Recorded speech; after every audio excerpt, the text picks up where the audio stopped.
Assalamualaikum warahmatullahi wabarakatuh. Kami calon guru penggerak angkatan 7 Kabupaten Bungo, Provinsi Jambi dengan fasilitator Bapak Muhtarom SPD MPD akan melaksanakan tugas demonstrasi konseptual modul 2.3 coaching untuk supervisi akademik. Baiklah, kami akan membuat video tentang praktek coaching kepada rekan sejawat. Nama saya Oki Nikmasa Putra, bertindak sebagai observer. Selanjutnya rekan saya Eva Yanti sebagai coach. Rekan saya selanjutnya, saya Tulik Yuni Rosyani Putri sebagai coach. mari saksikan video kami, semoga bermanfaat. Salam guru penggerak, tergerak, bergerak, menggerakkan. Assalamualaikum. Waalaikumsalam, silakan masuk. Makasih Pak. Ya, silakan duduk Ibu. Baik. Apa kabar hari ini Ibu Eva? Alhamdulillah baik Pak. Bagaimana kegiatan atau aktivitasnya hari ini? Alhamdulillah semua berjalan dengan lancar sesuai rencana Pak. Ya, alhamdulillah ya Bu Eva. Bu Eva dalam waktu dekat ini akan melaksanakan coaching seperti itu Ibu. Betul sekali Pak Uki, saya akan melaksanakan coaching. Nah, saat melaksanakan coaching nanti saya sebagai observer Ibu ya, saya akan mengamati Ibu melakukan coaching dan saya akan menggunakan rubrik penilaian untuk mengamati Ibu saat melaksanakan coaching nanti. Nah, rubrik penilaian yang saya susun ini berdasarkan kesepakatan kita hari ini atau perbincangan kita hari ini, indikator apa yang Ibu munculkan nanti pada saat coaching. Ya Bu? Iya Pak. Ini ada beberapa pertanyaan Ibu sebelum Ibu melaksanakan coaching nantinya. Yang pertama Ibu, dalam coaching nanti Ibu menggunakan alur coaching seperti apa Ibu? Dalam melaksanakan proses coaching nanti saya akan menggunakan alur tirta Pak. Tahapannya itu yang pertama yaitu tujuan, kemudian yang kedua identifikasi, dan yang ketiga itu ada rencana aksi, dan yang terakhir ada tanggung jawab. Jadi Ibu dalam coaching nanti menggunakan alur tirta. Yang pertama yaitu tujuan, yang kedua identifikasi, yang ketiga yaitu rencana aksi, yang keempat yaitu tanggung jawab. Nah, saat melaksanakan coaching nanti, kompetensi apa yang ingin Ibu kembangkan? Dalam melaksanakan coaching itu diperlukan untuk menerapkan kompetensi inti. Ada 3 kompetensi inti Pak. Yang pertama adalah kehadiran penuh, kemudian yang kedua ada mendengarkan aktif, dan yang ketiga ada memunculkan pertanyaan yang berbobot. Dari 3 kompetensi tadi Ibu, ada yang pertama kehadiran penuh, mendengarkan aktif, mengajukan pertanyaan bobot. Nah, kompetensi mana yang Ibu fokuskan pada saat coaching nanti? Pada pelaksanaan coaching nanti saya akan menitik beratkan pada kompetensi mendengarkan aktif Pak. Ya, jadi Ibu akan menitik beratkan fokus pada kompetensi mendengarkan aktif. Dari kompetensi mendengarkan aktif tadi, indikator apa yang ingin Ibu munculkan? Dari kompetensi mendengarkan aktif ini ada 4 indikator yang ingin saya capai, yaitu yang pertama mendengar dengan baik, kemudian yang kedua tanpa melakukan aktivitas lain, yang ketiga fokus pada masalah kunci, dan yang keempat itu menatap lawan bicara. Seperti itu. Jadi pada mendengarkan aktif yaitu menyimak dengan baik tanpa melakukan exercise, fokus pada masalah coaching, kemudian menatap lawan bicara. Nah Ibu, dari semoga 4 indikator ini muncul pada saat coaching Ibu nanti ya. Kira-kira coaching Ibu ini dilaksanakan kapan? Insya Allah besok saya akan melaksanakan. Ibu, besok saya akan mengamati Ibu saat melakukan coaching. Semoga coaching Ibu berjalan dengan baik dan lancar. Amin. Ya Ibu, sekian pertemuan kita kali ini. Kita lanjutkan besok. Kita lanjutkan ke aktivitas kita masing-masing. Terima kasih Pak Oki. Ya, sama-sama Ibu. Assalamualaikum warahmatullahi wabarakatuh. Waalaikumsalam warahmatullahi wabarakatuh. Ibu Eva, hari ini jadwal Ibu Eva melakukan coaching ya. Betul Pak Oki. Saya ingatkan kembali di sini Ibu fokus yaitu pada kompetensi mendengarkan secara aktif. dengan indikator yaitu menyimak dengan baik tanpa melakukan aktivitas lain ketika coach berbicara nanti, kemudian fokus pada masalah coach serta menatap lawan bicara atau coach. Jadi semoga pelaksanaan coaching Ibu hari ini dapat berjalan dengan baik dan masalah coach dapat terselesaikan. Baik Pak, itu juga harapan saya Pak. Mudah-mudahan coaching hari ini terlaksana dengan baik. Kalau saya boleh tahu Ibu, coachingnya siapa Ibu? Rekan sejawat Pak. Rekan sejawat. Ya, kita mulai langsung ya Ibu. Boleh Pak. Silakan dipanggil Ibu. Coachingnya. Silakan Ibu Dinda.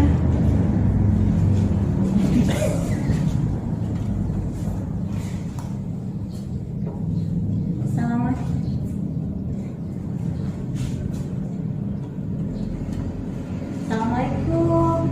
Waalaikumsalam. Pak Oki. Ya. Bagaimana kabar Ibu Tulip hari ini? Alhamdulillah baik Bu Eva, Pak Oki. Bagaimana dengan pekerjaan Ibu hari ini? Alhamdulillah lancar Bu ngajar hari ini. Gini Bu Eva, saya ini ada mau curhat nih sama Bu Eva nih.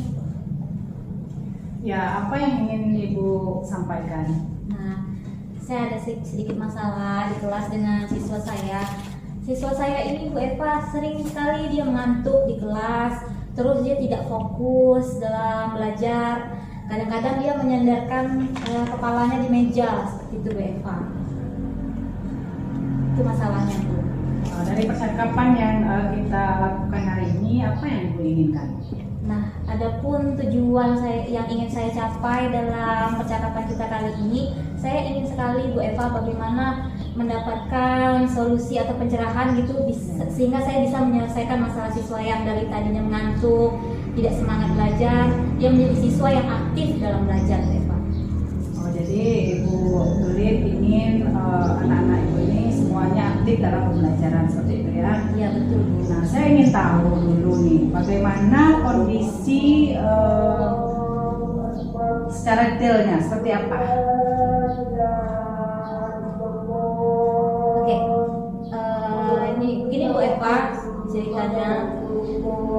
Siswa saya ini pada saat saya mengajar, pada saat saya masuk, terus kemudian saya mengajar, membagikan kelompok, dia terlihat tidak aktif, dia sering mengantuk, kemudian menyandarkan kepalanya di meja dan tidak fokus dalam pembelajaran.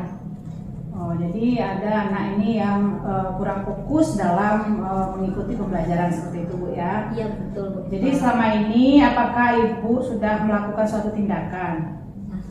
Terhadap siswa saya ini sebenarnya belum ada tindakan Bu, tetapi saya sudah menanyakan kepada guru yang lain bagaimana tentang kondisi siswa ini pada saat belajar di kelas dengan guru yang lain. Karena ini kejadiannya tidak sekali dua kali, memang sering terjadi dengan siswa itu. Ternyata setelah saya tanya dengan guru-guru yang lain, mereka pun mengatakan bahwa siswa ini memang sering mengantuk dan tidak fokus dalam pembelajaran. Kemudian apa yang ingin Ibu lakukan? Nah, saya ini baru terpikir nih Bu Eva untuk melakukan restitusi terhadap siswa saya tersebut. Saya ingin menerapkan segitiga restitusi sehingga mungkin nanti saya bisa mengetahui alasan siswa tersebut melakukan hal tersebut. Mungkin ada alasannya kenapa dia selalu mengantuk di kelas itu Bu. Oh, jadi dalam menangani masalah ini Ibu ingin melakukan langkah-langkah restitusi. Iya. Nah, kira-kira langkah-langkahnya seperti apa yang ingin Ibu lakukan? Iya, baik Bu. Langkah-langkah restitusi yang akan saya lakukan, pertamanya saya akan menemukan identitasnya Bu. Kemudian saya memvalidasi, yang pertama yaitu menstabilkan identitas, lalu saya memvalidasi tindakan yang salah, dan kemudian yang terakhir baru saya menanyakan tentang keyakinan kelas yang telah dibentuk. Saya akan menanyakan pada siswa, seperti itu Bu. Oh, jadi Ibu akan menerapkan tahapan dari restitusi seperti itu ya. Kemudian juga menanyakan mulai dari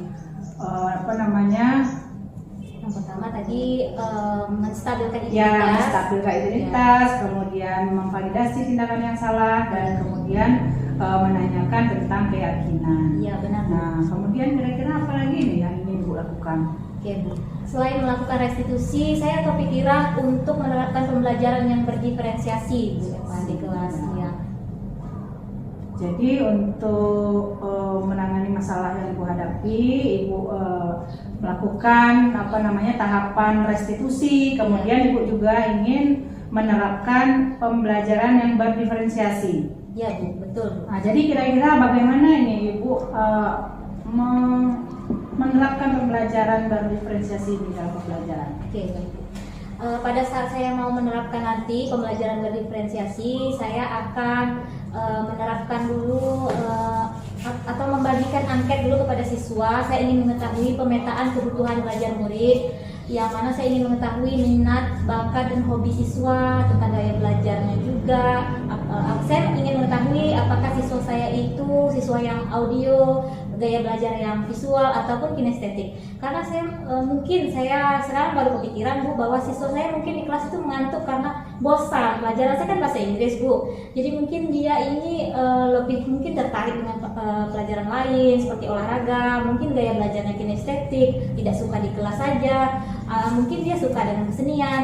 Nah, maka itu saya ingin menerapkan pembelajaran diferensiasi ini dengan cara menerapkan pembelajaran diferensiasi konten, proses, dan produk Bu Eva. Jadi pada saat konten nanti mungkin saya akan meminta siswa, ini kan pembelajarannya pada materi iklan Bu Eva, mungkin saya akan meminta siswa nanti membawa iklan yang mereka ambil dari majalah, koran, internet, seperti itu Bu Eva.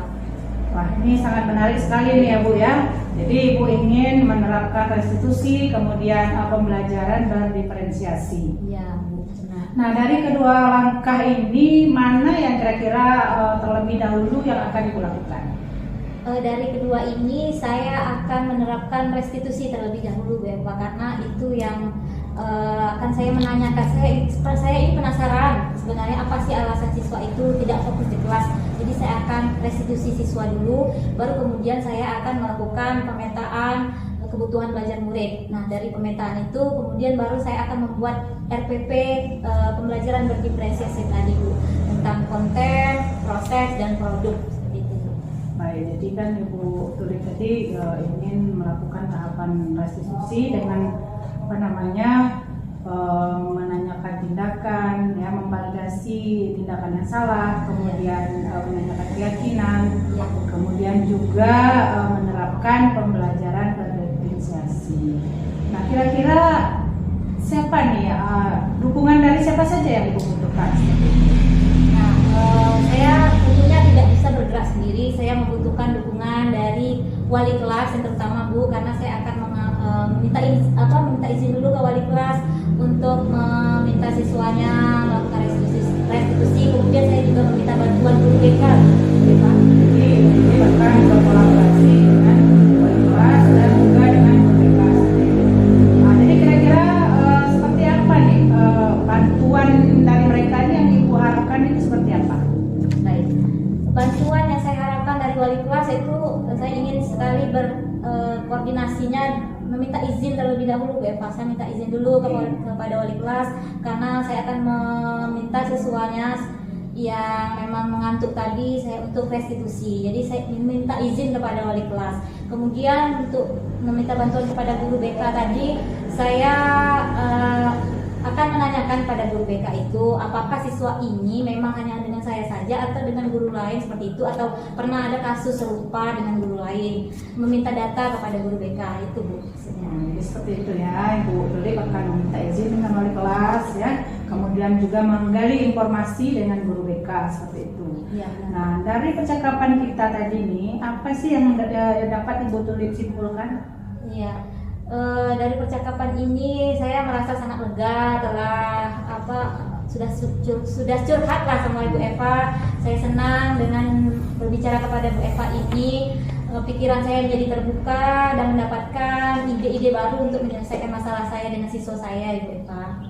Nah, jadi kapan nih Ibu Tulip akan melakukan langkah-langkah yang telah Ibu susun tadi? Nah, saya akan besok nih rencananya Bu Eva, saya akan meminta izin terlebih dahulu kepada wali kelas, dan kemudian saya juga menanyakan kepada guru BK, lalu restitusi akan saya laksanakan lusa.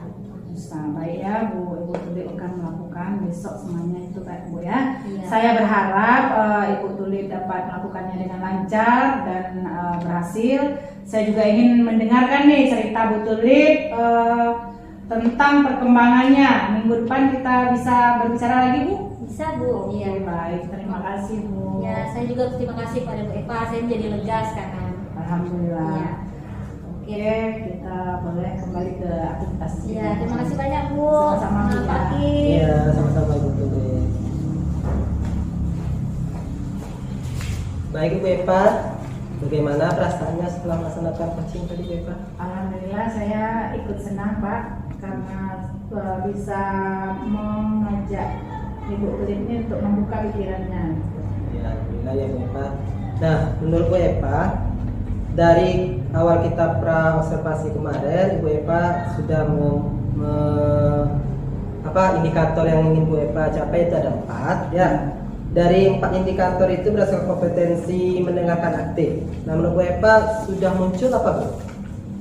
Saya rasa tadi saya sudah mendengarkan dengan baik, kemudian juga tanpa melakukan aktivitas lain, jadi saya fokus dengan Bu Tulip, kemudian saya juga fokus pada permasalahannya dan menatap lawan bicara. Saya rasa keempat indikator ini sudah saya laksanakan Pak.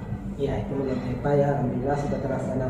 Nah, di sini berdasarkan pengamatan saya tadi saat melakukan observasi, ya benar, Ibu Eva sudah melaksanakan keempat indikator tersebut ya dengan baik, yaitu menyimak tanpa melakukan aktivitas lain, fokus pada diri, permasalahan coaching, kemudian menatap lawan bicara. Nah, pada kompetensi mendengarkan aktif. Nah, di samping itu Bu Eva sudah menemukan kata-kata kunci dari coaching tersebut, seperti tadi permasalahan yang dihadapi coaching, yaitu siswanya yang ngantuk, kemudian bagaimana dia menemukan solusi dari segi 3 restitusi dan adanya Penerapan pembelajaran ya, pembelajaran berdiferensiasi. Itu solusi yang diberikan setelah Ibu melakukan pertanyaan yang berbobot. Nah, selanjutnya Ibu di sini tadi Ibu mengatakan di akhir Ibu akan melaksanakan coaching kembali untuk meninjau apakah si coaching ini sudah melaksanakan aksinya secara bertanggung jawab. Bukan begitu Ibu? Benar Pak.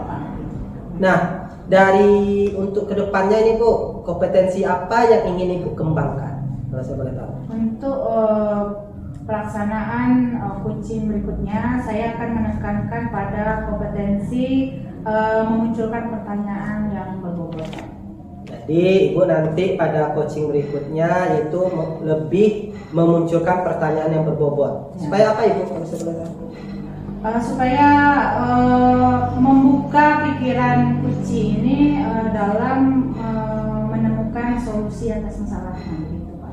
Jadi Ibu ingin menambah pertanyaan berbobot lagi agar Puci ini lebih luas menceritakan ceritanya dan menemukan solusi terhadap masalahnya. Ya begitu Ibu? Betul Pak. Ya.